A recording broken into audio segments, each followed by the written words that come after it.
മിഖ്ദാദ് ബിനു അംർ റളിയല്ലാഹു അൻഹു അള്ളാഹുവിൻ്റെ മാർഗത്തിൽ ഇദംപ്രഥമമായി കുതിരയെ ഓടിച്ചത് മിഖ്ദാദ് ബിനു അസ്വദാണ്. അദ്ദേഹത്തിൻ്റെ സഹപ്രവർത്തകരുടെ അഭിപ്രായമാണിത്.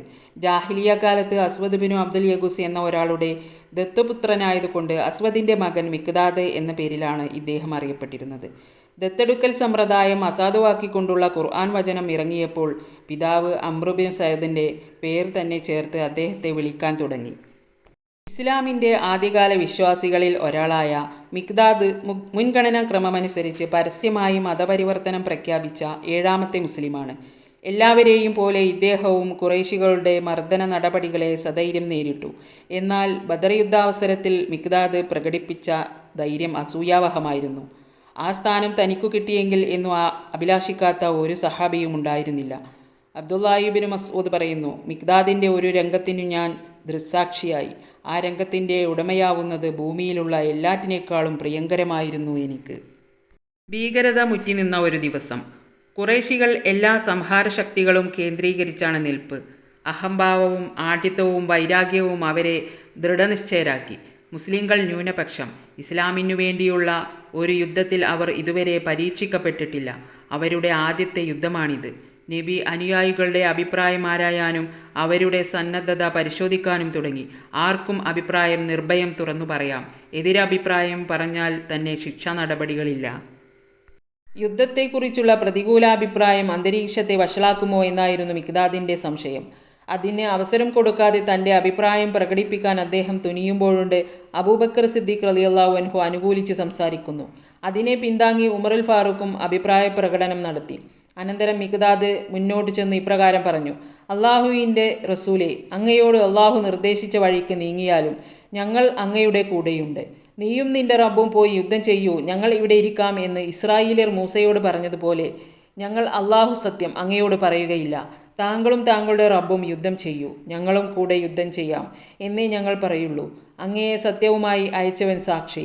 ഞങ്ങളെയും കൊണ്ട് അങ്ങ് വൻപർവ്വതം കയറിയാൽ ഞങ്ങൾ ക്ഷമാപൂർവം താങ്കളെ അനുഗമിക്കും. അള്ളാഹു വിജയം പ്രദാനം ചെയ്യുന്നതുവരെ അങ്ങയുടെ വലത്തും ഇടത്തും മുന്നിലും പിന്നിലും ഞങ്ങൾ യുദ്ധം ചെയ്യും. നബിയുടെ മുഖം പ്രസന്നമായി. അദ്ദേഹം മിഖ്ദാദിനെ അഭിനന്ദിക്കുകയും അദ്ദേഹത്തിന് വേണ്ടി പ്രാർത്ഥിക്കുകയും ചെയ്തു. മുസ്ലിങ്ങൾക്കാകട്ടെ ആവേശവും ആത്മധൈര്യവും കൈവന്നു. തുടർന്ന് പ്രമുഖന്മാർ ഓരോരുത്തരായി എണീറ്റ് ആവേശത്തോടെ പ്രസംഗിക്കാൻ തുടങ്ങി. അൻസാരികളുടെ നേതാവായ സഅദ് ഇബ്നു മുആദാണ് ആദ്യം സംസാരിച്ചത്. അള്ളാഹുവിൻ്റെ റസൂലെ, ഞങ്ങൾ അങ്ങയെ വിശ്വസിക്കുകയും സത്യപ്പെടുത്തുകയും അങ്ങയുടെ ദൗത്യം സത്യമാണെന്ന് സാക്ഷ്യപ്പെടുത്തുകയും ചെയ്തിരിക്കുന്നു. ഇത് സംബന്ധിച്ച് ഞങ്ങൾ അങ്ങയ്ക്ക് വാക്കു തന്നു കഴിഞ്ഞതാണ്. അതുകൊണ്ട് അങ്ങയുടെ ലക്ഷ്യത്തിലേക്ക് നീങ്ങണം. ഞങ്ങൾ കൂടെയുണ്ട്. അങ്ങയെ സത്യവുമായി അയച്ചവൻ സാക്ഷി. ഞങ്ങളെയും കൂട്ടി അങ്ങ് ഈ കടലിൽ പ്രവേശിച്ചാൽ ഞങ്ങളും കൂടെ പ്രവേശിക്കും. ഞങ്ങളിൽ ഒരാൾ പോലും പിൻവാങ്ങുകയില്ല. ശത്രുവിനെ നേരിടുന്നത് നാളേക്ക് നീട്ടിവെക്കാൻ പോലും ഞങ്ങൾ അനുകൂലമല്ല.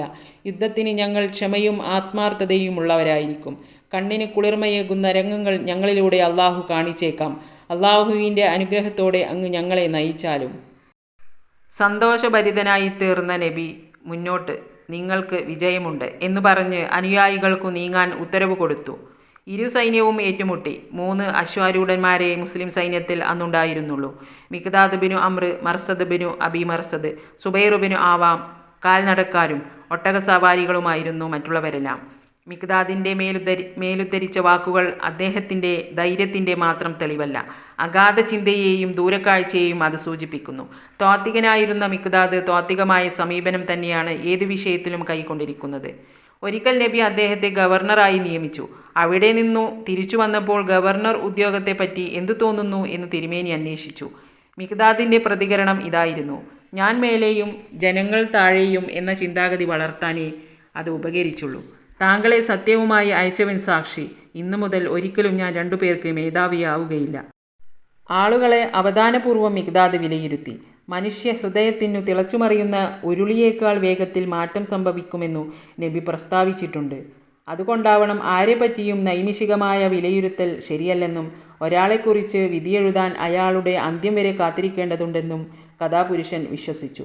മിഖ്ദാദിൻ്റെ തത്വചിന്ത തെളിയിക്കുന്ന ഒരു സംഭാഷണം ദൃക്സാക്ഷി രേഖപ്പെടുത്തുന്നത് കാണുക. ഞങ്ങൾ ഒരു നാൾ മിഖ്ദാദിൻ്റെ കൂടെ ഇരിക്കുകയായിരുന്നു.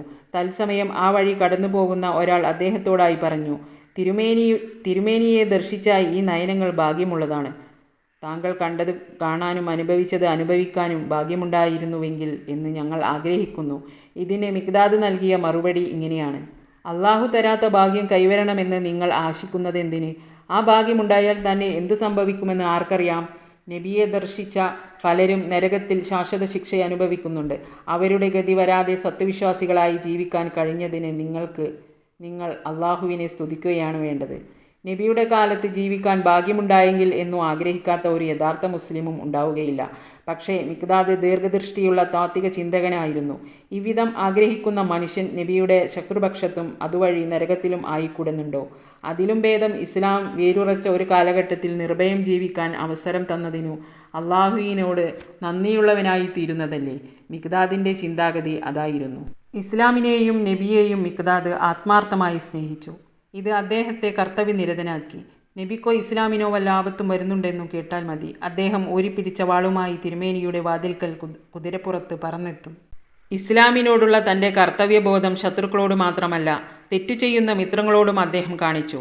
മിഖ്ദാദ് ഒരിക്കൽ ഒരു സൈന്യഘടകത്തിൻ്റെ കൂടെ പോയി. ശത്രുക്കൾ അവരെ വളഞ്ഞുവെച്ചപ്പോൾ ആരും യാത്രാമൃഗങ്ങളെ മേയാൻ വിടരുതെന്നു സൈന്യത്തലവൻ ആജ്ഞ പുറപ്പെടുവിച്ചു. ഇതറിയാതെ ഒരു മുസ്ലിം ഭടൻ കൽപ്പന ലംഘിച്ചതിന് സൈന്യത്തലവൻ്റെ അമിതമായ ശിക്ഷ നടപടികൾക്ക് പാത്രമായി. അയാൾ പൊട്ടിക്കരയുന്നത് കണ്ടു ചെന്ന മിഖ്ദാദ് സംഭവം ചോദിച്ചറിഞ്ഞു.